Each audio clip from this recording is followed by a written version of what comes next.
ETF index mutual funds నేర్చుకుని stock మార్కెట్లో రాణించాలనుకుంటున్నారా? వెంటనే ఈ నెంబర్కి కాల్ చేయండి. హాయ్ హలో నమస్తే, welcome back to Suman TV. ప్రస్తుతం మనతో పాటు ఉన్నారు మేనేజ్మెంట్ కన్సల్టెంట్ సంపత్ సముద్రాల గారు. సార్తో మాట్లాడు. నమస్తే సార్. సార్, అమెరికా మనం రీసెంట్గా కొన్ని వీడియోస్ చేశాము లే ఆఫ్స్ మీద అండ్ ట్రంప్ గ్రీన్ కార్డ్ మీద కూడా గుడ్ న్యూస్ అని చెప్పేసి. సో ఈరోజు ఏంటంటే అమెరికాలో వీసా సిస్టంలో కొన్ని మార్పులు అయితే వచ్చాయని చెప్పేసి కొన్ని ఆర్టికల్స్ చూస్తున్నాం, న్యూస్ చూస్తున్నాం. మరి అసలు ఏంటి ఆ చేంజెస్ ఏమొచ్చాయి, అసలు ఆ చేంజెస్ వచ్చాయా రాలేదా అనే డౌట్ కూడా చాలా మందికి ఉంది. మీరేం చెప్తారు సార్? అంటే పాలసీ పరంగా చేంజెస్ ఏం రాలేదు. అదేంటంటే స్టేటస్ రిపోర్ట్ అంటారు కదా, ఆ స్టేటస్ రిపోర్ట్లో వెయిటింగ్ లిస్టులు రిపోర్ట్లు ఏవైతే ఉంటాయో అలా ఆ స్టేటస్ అనేది for example it got little delayed by about 30-40 days, about 45 days అది జరిగింది. నెల నెల బులెటిన్ వస్తుంది. ఓకే, ప్రతి నెల యుఎస్ వీసా బ్యూరో ఏదైతే ఉందో ఆ బ్యూరో వాళ్ళు every month they will publish a report. ఆ రిపోర్ట్ పబ్లిష్ చేసిన దాంట్లో ప్రతి ఒక్క కంట్రీ యొక్క వీసా స్టేటస్ ఏమున్నాయి, ఎప్పుడు ఇది అప్లికన్ అవుతుంది అనేది అప్డేట్స్ వస్తూ ఉంటాయి. అయితే నవంబర్లో ఏదైతే వచ్చిందో దాంట్లో భారతదేశానికి సంబంధించి అప్లికేషన్స్ అంటే ఫైనల్ యాక్షన్ను ఒక 10 రోజులు అడ్వాన్స్మెంట్కి వచ్చినట్టయితే మన అప్లికేషన్ వచ్చేసి దాదాపు 40-45 రోజులు డిలే ఫార్వర్డ్ అవ్వడం అనేవి జరిగింది.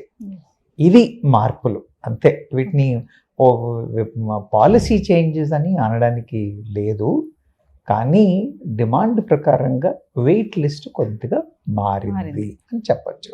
ఇప్పుడు బ్యాక్లాగ్ అంటారు కదా, ఆ బ్యాక్లాగ్ కొంత 40 రోజులు పెరగడం, 10 రోజులు ముందుకు సాగడం అనేది జరిగింది. అంటే సార్ ఇప్పుడు ఈ బ్యాక్లాగ్స్ అంటున్నారు కదా, ఈ వీసా సిస్టమ్, ఈ బ్యాక్లాగ్స్ ఎలా వర్క్ చేస్తారు సార్ అసలు?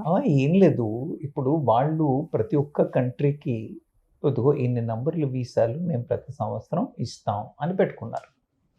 ఎందుకని వాళ్ళు ఎందుకు వీసాలు ఇస్తున్నారు?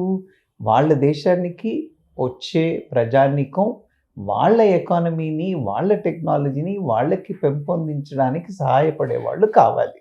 సో వాళ్ళు ఏం చేస్తారు, అప్లై చేసుకున్న వాళ్ళందరినీ స్క్రూటినైజ్ చేసి వాళ్ళకి ఎవరైతే బెనిఫిషియల్గా ఉంటారో వాళ్ళని ప్రయారిటీ ఇస్తారు. మన దగ్గర ఏంటి, మన వాళ్ళు పొలోమని వెళ్ళాలని చాలామంది చూస్తున్నప్పుడు ఏమవుతుంది అని అంటే ప్రయారిటీలో ఇవి డిలే అయిపోతాయి. ఇలా డిలే అయిపోయినవన్నీ తర్వాత అక్కడికి వెళ్ళి ఉన్న తర్వాత వాళ్ళకి పర్మనెంట్ రెసిడెన్సీ ఇవ్వడం, సిటిజన్షిప్ ఇవ్వడం, ఇవన్నీ కావాలి అని అంటే ముందు వీసా రావడం, వీసా వచ్చిన తర్వాత అక్కడ పర్మనెంట్ రెసిడెన్సీ రావడం, పర్మనెంట్ రెసిడెన్సీ వచ్చిన తర్వాత సిటిజన్షిప్ రావడం. So for all these things there is a demand and supply kind of thing. ఈ డిమాండ్ అండ్ సప్లై ఎప్పుడైతే ఇదవుతూ ఉందో వాళ్ళు ఇస్తామని అనుకున్న దానికంటే మనం వాళ్ళు జనాలు ఎక్కువ ఉన్నప్పుడు ఖచ్చితంగా డిలే అవుతుంది కదా, అలా బ్యాక్లాగ్లు ఏర్పడతాయి. మామూలుగా చూసుకుంటే అమెరికాలో వీసాస్ ఇస్తారు కదా, అంటే అవి ఒకసారి రావడానికి కూడా లేట్ అవుతూ ఉంటుంది ఆ ప్రాసెస్ అనేది. ఎందుకు లేట్ అవుతుంది అంటే ఒకటి నంబర్స్ అండి, రెండవది ఇప్పుడు ఫర్ ఎగ్జాంపుల్ మనం మెక్సికోని తీసుకుందాం, ఇండియాని తీసుకుందాం, లేదా ఏ దేశాన్నైనా తీసుకుంటే ప్రతి చేతుల్లో కూడా కౌన్సిలేట్స్ని పెట్టారు వాళ్ళు. అవునా, కౌన్సిలేట్స్ పెట్టారు, ప్రాసెసింగ్ అవుతుంది. కానీ అక్కడున్న మిషనరీ, అక్కడున్న రిసోర్సెస్, అక్కడున్న efficiency of the staff, you understand. మన దగ్గర కూడా అంతే కదా, ఓ కౌంటర్లో స్పీడ్గా అవుతుంది, ఓ కౌంటర్లో స్లోగా అవుతుంది. It all depends on the human beings, the infrastructure, the policy of the place, and then the number of applications to be processed. For example ఇక్కడో ఆఫీసర్ ఉన్నాడు, అక్కడో ఆఫీసర్ ఉన్నారు అనుకుందాం. ఇక్కడ 1000 అప్లికేషన్లు ప్రాసెస్ కావాలి, అక్కడ 100 అప్లికేషన్ ప్రాసెస్ కావాలి. మరి స్పీడ్ అవ్వట్లేదు అని అంటే ఎలా అవుద్ది, అన్నా కాదా? సో అందుకని డిలే అవ్వడానికి, బ్యాక్లాగ్ ఉండడానికి కారణం ఏంటి అంటే డిమాండ్ అండ్ సప్లై. లేట్ అవ్వడానికి కారణాలు కూడా ఒకటి సప్లై ఎక్కువ వర్క్ లోడ్ ఉండడం చేత కౌన్సిలేట్ల మీద ప్రెషర్ అవ్వచ్చు, రెండవది వాళ్ళ ఎఫిషియన్సీస్ అవ్వచ్చు, వాళ్ళు ఫాలో అయ్యే అంటే ప్రాసెస్ సిస్టమ్ ఒకటే ఉన్నప్పటికీ కూడా రిసోర్సెస్ సఫిషియెంట్గా లేవనుకోండి, లేదా పనిచేస్తున్న వాళ్ళ యొక్క ఎఫిషియన్సీస్ కూడా సరిగా లేవనుకోండి, అప్పుడు ఖచ్చితంగా ఇంపాక్ట్ అయ్యే ఛాన్సెస్ ఉంటాయి. మీరు వీసా బులెటిన్ అన్నారు కదా, అంటే అసలు అది ఎలా వర్క్ చేస్తుంది, మరి ఈ మంత్ బులెటిన్లో వచ్చినటువంటి చేంజెస్ ఏమైనా ఉన్నాయా? అంటే ఇప్పుడు మీరు ఎలక్షన్స్ బులెటిన్ చూస్తాం మనం, అవునా? ఎలక్షన్ బులెటిన్స్లో ఏం చేస్తూ ఉంటారు, ఫస్ట్ రౌండ్ అయిపోయింది, సెకండ్ Second రౌండ్ round. అయిపోయింది, థర్డ్ రౌండ్ అయిపోయింది అని Yes. ఒక్కొక్క రౌండ్కి వాళ్ళు రిజల్ట్స్ చెప్తూ ఉంటారు. Yes. అలా వీళ్ళు కూడా అప్లికేషన్స్ ఏవైతే ఉన్నాయో అవి ప్రతి నెల వాట్ ఈస్ ది స్టేటస్, ఈసారి మేము ఏవి ప్రాసెస్ చేస్తున్నాము, Yes. వాట్ అంటే మనకు తెలుస్తూ ఉంటుంది. నేను 2008లో అప్లై చేశాను, ఇప్పుడు 2006 ప్రాసెస్లో అవుతుంది అని అంటే ఇంకా నేను 2 ఏళ్ల గ్యాప్లో ఉన్నాను. It could be 6 months, 3 months, 5 months, what ever it is. నాకంటే 2 ఏళ్ల వాళ్ళు ముందు ఇంకా పెండింగ్లో ఉన్నారు అనేది తెలుస్తుంది, అవునా? Yes. అలాగే నేను 2006 అని అన్నాను కాబట్టి 2006 కన్నా ముందు ఆల్రెడీ ప్రాసెస్ Process అయిపోయి అయిపోయింది. ఉన్నాయి. Yes. You understand my point. So అది ఆ డేటాని ప్రతి నెల వాళ్ళు బులెటిన్గా ఇస్తూ ఉంటారు అన్ని కేటగిరీస్కి. ఇప్పుడు Yes. అక్కడ ఎప్పుడైతే మనము వీళ్ళకి ఇచ్చేప్పుడు మొన్న వచ్చిన ఫర్ ఎగ్జాంపుల్ మీరు నవంబర్ బులెటిన్ గురించి ఏదైతే Yes. మాట్లాడుతున్నారో ఆ బులెటిన్లో చెప్పింది ఏంటి అని అంటే F4 is advanced by 10 days అని అన్నారు. ఏంటి అని అంటే వచ్చి చూద్దాం మనం. F4 అనేది ది లాస్ట్ కేటగిరీ. అక్కడ సెటిల్ అయి ఉన్న వాళ్ళు సిటిజన్స్, Yes. వాళ్ళు వాళ్ళ ఎక్స్టెండెడ్ ఫ్యామిలీ అంటే బ్లడ్ రిలేటెడ్ బ్రదర్ సిస్టర్స్ని వాళ్ళకి ఇవ్వడానికి అవకాశం ఉంది. ఇది లాస్ట్ కేటగిరీ. అలా కాకుండా వాళ్ళ పిల్లలు, పెళ్ళైపోయిన పిల్లలు ఉంటారు కదా, they come in to one category. మళ్ళీ ఆ పెళ్ళైన కేటగిరీ అని ఏదైతే అన్నానో యుఎస్ సిటిజన్ యొక్క పిల్లలు, for example somebody gone there, they have become citizens but children are in India but they are married, Yes. వాళ్ళకి ఇవ్వడాన్ని దాన్ని వచ్చేసి F3 అంటారు. అలాగే ఇప్పుడు ఆ న్యూస్లో మనం బాగా చూసింది F4 గురించి, F4. మిగతా వాటిలో మార్పులు లేవు లేవు. అని అన్నారు. Yes. సో ఈ F3లో మార్పులు లేవు. అలాగే F2B అని అంటారు. అని అంటే అక్కడికి వెళ్ళిన రెసిడెంట్ యొక్క స్పౌస్ కానీ అన్మ్యారీడ్ చిల్డ్రన్ కానీ వాళ్ళకి ఇవ్వాల్సిన వీసాస్ని F2B అని అంటారు. అలాగే మనం ఏమంటాం F2A అనేది స్పౌస్ అండ్ చిల్డ్రన్కి వస్తుంది. అదే F2B అనేది అడల్ట్ పిల్లలు ఏజ్ అయిపోయిన Age తర్వాత వాళ్ళు థర్డ్ ప్రయారిటీలోకి Yes. వస్తారు. యా ఫస్ట్ ప్రియారిటీలో మీరు వచ్చినట్టయితే F1 అని అంటే unmarried sons daughters, parents have gone, unmarried daughters and sons are they, వాళ్ళు ఫస్ట్. ఇది యుఎస్ సిటిజన్స్కి. F1 Yes. వచ్చేసి యుఎస్ సిటిజన్స్కి, F2A వచ్చేసి పర్మనెంట్ రెసిడెంట్స్కి, మళ్ళీ F2B వచ్చేసరికి అన్మ్యారీడ్ అడల్ట్ సన్ డాటర్ ఎవరైతే ఉన్నారో. ఇలా వాళ్ళు కేటగిరీలుగా పెట్టుకున్నారు. ఈ కేటగిరీల యొక్క పర్ఫార్మెన్స్ అంటే ఏది ఎప్పుడు దాకా మూవ్ అయింది, ఏమైంది అనే update bulletin gives an update on what is the status, who can apply now, where is the procedure now, pending now అని డీటెయిల్స్ ఇస్తుంది. Yes. అలా ఇది నవంబర్లో వచ్చిన బులెటిన్ యొక్క సమాచారం. అంటే సార్ ఇప్పుడు ఈ బులెటిన్ అన్నారు కదా, వీసా బులెటిన్ అని చెప్పేసి, దానివల్ల మన ఇండియన్స్కి ఏమైనా ప్రాబ్లం ఉంటుందా? లేదమ్మా, ఇది నేనేమన్నాను, it's a report. Report. It is a report, it is not saying anything. ఆ రిపోర్ట్ ఏం చెప్తోంది? ఫర్ ఎగ్జాంపుల్ మనం వెళ్ళి నవంబర్ రిపోర్ట్ని చూద్దాం. Yeah. నవంబర్ రిపోర్ట్ని చూసినప్పుడు అది ఏమంది అని అంటే F4 కేటగిరీ ఏదైతే ఉందో దాంట్లో final action cut off is advanced by Yes. Advanced by 1 week to March 8, 2006 అని అన్నాడు. అంటే ముందున్న డేట్ కంటే ఒక వారం రోజులు అడ్వాన్స్ అయింది అని చెప్తున్నాడు. It is an information. Yes. అలాగే application is forwarded by to August 1.5 months, అదే 45 daysకి ఫార్వర్డ్ అయింది అని చెప్తున్నాడు. It's an update being given. దీనివల్ల తేడా ఏం మారిపోయిన రావట్లేదు. కానీ మీరు చూడండి, ఇవాళ మనం ఎప్పుడున్నాం? 2024లో ఉన్నాం. ఎప్పుడు అప్లికేషన్లు ప్రాసెస్ అవుతున్నాయి, ఎప్పుడు వాళ్ళకి ఎలిజిబిలిటీ ప్రాసెస్ మాట్లాడుతున్నారు? 2006, 2008. అంటే మనకి ఏం తెలుస్తుంది? మనకేం తెలుస్తుందంటే ఊరికే అనవసరమైన ఆశ పెట్టుకుని అవునా కదా. I don't really understand why should people run like that. You understand my point, especially సిబ్లింగ్లు. You got my point. yes I don't think because మనం ఎంతసేపు డిమాండ్ ఎక్కువ చూపిస్తే వాళ్ళ దగ్గర అంత డిలేలు అవుతూ ఉంటాయి. మనం ఎప్పుడైతే ఏం యూఎస్ నా దేశం భారతదేశం అన్న కాన్సెప్ట్లోకి వచ్చారనుకోండి, అప్పుడు ఈ డిలేలు ఖచ్చితంగా కట్ షార్ట్ అవుతాయి. yes you understand my point. విపరీతంగా మన వాళ్ళు క్రేజ్ చూపించేసరికి అక్కడ డిమాండ్ పెరిగి వాళ్ళు అతను ఇంకొకటి, ఇది మన దేశంకే ఇలా ఎందుకు ఉందండి, వేరే దేశాలకు ఎందుకు లేదు, మరి మెక్సికో ఆ రిపోర్ట్లో మెక్సికో గురించి చాలా చేంజెస్ Yes. ఉన్నాయని మాట్లాడారు కదా అని అనొచ్చు. మీరు అలా చూసినట్టయితే ఆ డిమాండ్ అండ్ సప్లై మీద, ప్రాసెస్ మీద మెక్సికో వాళ్ళు కూడా చాలా విపరీతంగా చూస్తారు. అయితే నేను ఇంతకుముందు చెప్పాను, ప్రాసెస్ కానీ ఒక పర్టికులర్ కేటగిరీలో yes అర్థమైందా, ఒక పర్టికులర్ కేటగిరీలో మార్పులు రావచ్చు అంతే తప్పితే వేరే దేశాల్లో ఇంకొకటి యుఎస్ వాళ్ళు ఇచ్చేప్పుడు కూడా ఒక్కొక్క దేశానికి కోటా అని కోటాలు పెట్టుకున్నారు. Quota okay, when they have given such kind of limitations and guarantee these thing, అవి కొన్నిసార్లు ఏమవుతాయి, కొన్ని కేటగిరీలో వాడబడతాయి, కొన్ని కేటగిరీల్లో వాడబడవు.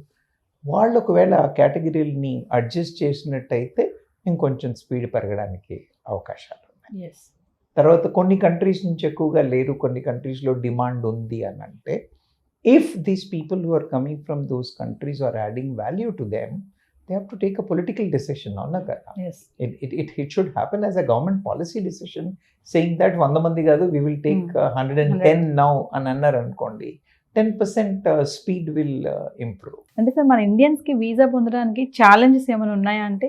ఛాలెంజెస్ ఏం ఛాలెంజెస్ ఏం లేవమ్మా, మన competition challenge. You understand my point. మన దగ్గర ఇప్పుడు F1B ముందు స్టూడెంట్ వీసా, తర్వాత F1B H1B వీసా, అవునా. yes సో ఇలా ఇన్ని రకాల వీసాలు ఉన్నప్పుడు అన్నింట్లో కూడా కాంపిటీషన్ ఉంది. yes you understand my point. మన వాళ్ళే మనకి కాంపిటీషన్. అక్కడున్న నంబర్స్ని వాళ్ళు పెంచేంత వరకు, ఐదర్ మన కాంపిటీషన్ తగ్గాలి లేదా వాళ్ళ నంబర్లు పెంచాలి. సార్ ఇప్పుడు H1B అన్నారు కదా, H1B L1 వీసా ఉన్న వాళ్ళు కానీ వాళ్ళ ఫ్యామిలీస్ ఉన్న వాళ్ళు కానీ వాళ్ళు ఏం చేయాలంటారు? అమ్మా ఇప్పుడు నేను అదే చెప్పాను, మనం లాస్ట్ టైం మాట్లాడుకున్నప్పుడు కూడా L1 వీసా గురించి మాట్లాడుకున్నాము. ఎప్పుడైతే L1 వీసాతో వెళ్తారో వాళ్ళు మేనేజరియల్ కెపాసిటీలోనో ఒక 10 ఏళ్ళ ఎక్స్పీరియన్స్తోనో వెళ్తారు కాబట్టి వాళ్ళకి ఖచ్చితంగా స్పౌస్ ఫ్యామిలీ ఉంటారు ఖచ్చితంగా. అయితే ఫ్యామిలీని తీసుకుని వెళ్ళైనా ఉంటారు, లేదా ఫ్యామిలీస్ని ఇక్కడ పెట్టైనా ఉంటారు. కాబట్టి they will be under tremendous stress. L1లో ఉన్నవాళ్ళు అందుకని ఫ్యామిలీస్ తీసుకెళ్లే ముందు they have to be very very cautious and this thing, because అక్కడికి వెళ్ళిన తర్వాత if they don't get what you call, ఎందుకంటే 7 years అయితే ఖచ్చితంగా ఉంటుందమ్మా, 7 years దాకా అయితే ఉంటుంది. కానీ ఈ మధ్యలో ఎప్పుడో ఉద్యోగం పోవడమో, మార్కెట్ మార్పులు రావడమో ఇలాంటివి ఏమైనా జరిగితే 60 రోజులు డిసైడ్ చేసుకుని ఇంకో ఎంప్లాయ్మెంట్ తెచ్చుకోవాలి. తెచ్చుకోలేని పరిస్థితుల్లో మూటముళ్ళే సర్దుకుని ఇంటికి వచ్చేయాల్సి ఉంటుంది. ఒక్కడే వెళ్ళిన వాడికి పెద్ద ఇబ్బంది ఉండదు. But when he takes family, when he takes kids who are school going, college going and all, it creates lot of challenges. కాబట్టి L1 వీసా మీద వెళ్ళే వాళ్ళు చాలా జాగ్రత్తగా ఉండాలి.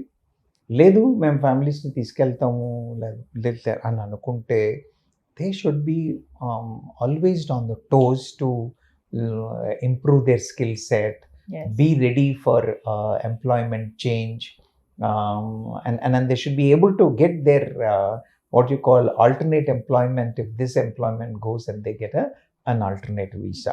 అలాంటి అరేంజ్మెంట్లో అలాంటి ప్రిపేర్డ్నెస్తో వెళ్ళినట్టయితే ఏం ఇబ్బందులు ఉండవు. రెండవది, పిల్లడు యూఎస్కి వెళ్ళాడు కదా, ఇంకా వైఫ్ తీసుకెళ్ళవా, పిల్లల్ని తీసుకెళ్ళవా, ఫ్యామిలీ వెళ్తుందా లేదా, ఎప్పుడు వెళ్తున్నారు, ఈ ప్రెషరు ఈ మెంటాలిటీ మన ఇండియన్స్లో ఏదైతే ఉందో అది కొంత మారాలమ్మా. పాపం పిల్లలది కూడా తప్పు కాదు. Even the parents also expect when are you getting married, when are you taking your wife, when are you taking your kids, you understand my point.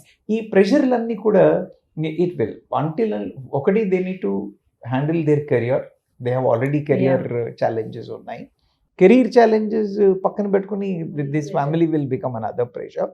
అందుకని ఫ్యామిలీస్ కూడా అక్కడ ఉన్న ఫ్యామిలీస్ కానీ ఇండియాలో ఉన్న ఫ్యామిలీస్ కానీ they have to understand this and then ఈ craze అనేది కొంచెం తగ్గించుకొని క్రేజ్ అనేది తగ్గించుకొని వాతావరణాన్ని బట్టి అయితే అవుతుంది, వెళ్తాడు, వెళ్ళగలిగితే వెళ్తాడు, ఉంటే ఉంటాడు, లేకపోతే వాపస్ ఇస్తాడు. అవునా? ఢిల్లీకి వెళ్తున్నాం, ఢిల్లీలో 4 ఏళ్ళు ఉంటాం, నచ్చట్లేదు వాపస్ వచ్చేస్తున్నాం. అవునా? బెంగళూరు ప్లేస్మెంట్స్ ఉంటున్నాయి, బెంగళూరుకి వెళ్తున్నాం, 4 ఏళ్ళు వచ్చేస్తాం. When we go to Goa we feel like being there, we come back. You understand my point?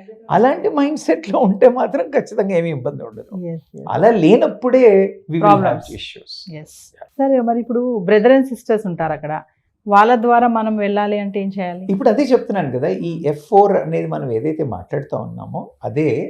ఒకవేళ మన బ్రదర్ సిస్టర్స్ అక్కడ ఉండి వాళ్ళకి సిటిజన్షిప్ వచ్చినట్టయితే వాళ్ళు మనకి సిబ్లింగ్ వీసాస్ ఇప్పించగలరు. కానీ అవే చూపించాం కదా, 2006, 2008 ఆ రేంజ్లో ఉన్నాయి. అవునా? So what I'm trying to say, we should actually stop expecting. If it happens, it happens. అదే గోల్ పెట్టుకుని ఉంటే కొంచెం ఇంతకు మునుపు ఇంత డిమాండ్ లేదు కాబట్టి. Say for example when my brother went about 3 decades before, the times were different. Today the times are different, so we need to be careful. ఏం లేదు, టూ మచ్ ఆఫ్ క్రేజ్ వద్దు అంటున్నాను అంతే.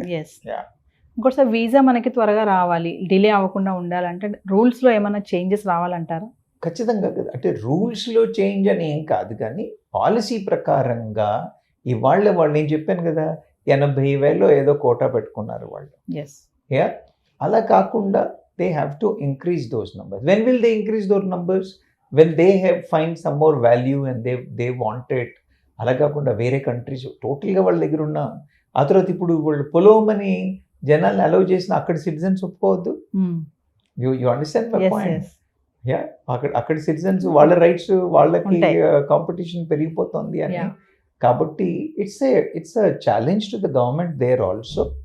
సో బ్యాలెన్స్డ్ అప్రోచ్లో ఇక్కడి నుంచి ఎంతమందిని తీసుకోవడం వల్ల ఎంత బెనిఫిట్స్ పెంచవచ్చు, ఇలా తీసుకెళ్ళడం వల్ల అక్కడున్న వాళ్ళకి ఇబ్బందులు కాకుండా what arrangements to be done అన్నవి, ఇవన్నీ political decisions, government policy decisions. Government ఆ పాలసీల మీద ఫోకస్ పెట్టినట్టయితే we can expect some positive results. మీరు చెప్పారు కదా డిమాండ్ ఉంది కాబట్టి అక్కడ కూడా అలా డిలే అవుతుంది అన్నారు. ఎంత చెప్పినా మన వాళ్ళు వినరు, పైకే వెళ్ళాలి, అక్కడికి వెళ్ళాలి, అమెరికా వెళ్ళాలి అంటారు కదా. మరి స్టూడెంట్స్ కానీ జాబ్ చేయాలనుకున్న వాళ్ళు కానీ వెళ్ళాలి అనుకునే ఆలోచన కొంచెం దృఢంగా ఉన్న వాళ్ళు కూడా ఉంటారు. అలాంటి వాళ్ళకి ఏం చెప్తారు ఫైనల్గా? నేనేమంటానమ్మా, వెళ్ళాలని ఉన్నవాళ్ళు వెళ్ళాలి, ప్రయత్నించడంలో తప్పులేదు. అయితే ఏమంటున్నానంటే నేను don't be over ambitious. You got my point. US పోతానని చెప్పి ఇక్కడ కెరీర్ పాడు చేసుకోమాకండి. You got my point. యూఎస్కి వెళ్దామని చెప్పేసి ఇక్కడ కెరియర్లు పాడు చేసుకోమాకండి. మీరు యూఎస్కి వెళ్ళినా ఇక్కడున్నా, యూఎస్కి వెళ్ళినా, యూఎస్ఏ కాదు వేరే ఏ కంట్రీస్కి వెళ్ళినా ఇక్కడున్నా, ఇవాళటి కండిషన్ ప్రకారం చూసినట్టయితే ప్రపంచం పరిగెడుతోంది, టెక్నాలజీ పరిగెడుతోంది. కాబట్టి మనం కూడా మన స్కిల్ సెట్స్ని అలా పెంపొందించుకోవాల్సిన అవసరం ఎంతైనా ఉంది. మొన్న మా ఇంట్లో మా పన్నమ్మాయి వచ్చి నాకు ఫోన్ తీసుకొచ్చి చూపించి, సరే ఈ వాట్సాప్లో ఈ రింగ్ లాగా ఏదో తిరుగుతోంది, ఇదేంటి అని అడిగింది. Okay, it is nothing but the Google Gemini. You understand? అంటే ఏఐ వాడాలనుకున్న వాళ్ళకి ఇప్పుడు రేపు పొద్దున ఏఐ ఎవరు వాడగలుగుతున్నారు? అన్ ఇల్లిటరేట్ సర్వెంట్ మేడ్ 4 పదాలు ఇంగ్లీష్ అది టైప్ చేయగలిగిందంటే she will be able to use AI. AI has gone to that stage. You understand my point? That is the speed what is happening. కాబట్టి మన వాళ్ళు టెక్నికల్గా చాలా అబ్రెస్ట్ ఉండాలి. They need to be ఒక అడుగు ముందు అన్నట్టుగానే ఉండాలి. ఏ ఉద్యోగంలో ఎంత స్ట్రాంగ్ పొజిషన్లో ఉన్నా, ఇండియాలో ఉన్నా బయట ఉన్నా, స్కిల్ సెట్ని ఎప్పుడు పెంపొందించుకుని ఒక ముందు అడుగు వేసేట్టుగా, వాళ్ళు అడగక ముందే ఐ కెన్ డూ ఇట్ అన్న మైండ్ సెట్లో ఉన్నట్టయితే ఇబ్బందులు ఏమి ఉండవు. అలా లేకపోతే మాత్రం ఒక్క టెక్నాలజీలోనే కాదమ్మా, not just in this thing, you go to any industry, any this thing, everywhere this development is there, people should work towards that. So ఓవరాల్గా ఇప్పుడు అమెరికన్ వీసా సిస్టంలో ఎక్కువ అంతగా మార్పులు లేవు అని అంటున్నారు కదా సార్? మార్పులు ఏమీ లేవమ్మా, Yeah. మార్పులు ఏమీ లేవు. డిమాండ్ ఎక్కువ ఉండడం Demand చేత, ఎక్కువ ఉండడం వల్ల. డిమాండ్ ఏమి చేయడం చేత వెయిట్ లిస్ట్ కదలట్లేదు. You understand my point? Wait list కదలట్లేదు. కొన్ని పరిస్థితుల్లో వెయిట్ లిస్ట్ ఇంకా పెరుగుతోంది. యా, వెయిట్ లిస్ట్ అనకంటే wait list time. Yes, you understand my point? మన తిరుపతి డబ్బాలు ఉంటాయి కదా ఉండేలు. కూర్చోడానికి, యా, యా, ఇంకెప్పుడు వదులుతారు అంటే ఫస్ట్ డబ్బా ముందు వదులుతారు, వదులుతారు. తర్వాత నెక్స్ట్ రూమ్ అని. అవునా? So where are we fitting in? మనం డిమాండ్ పెరిగినట్టయితే రూములు పెరుగుతాయి, వెయిటింగ్ పెరుగుతుంది. You got my point? Yes, so they can't help it. Yes. Thank you sir. Thanks so much.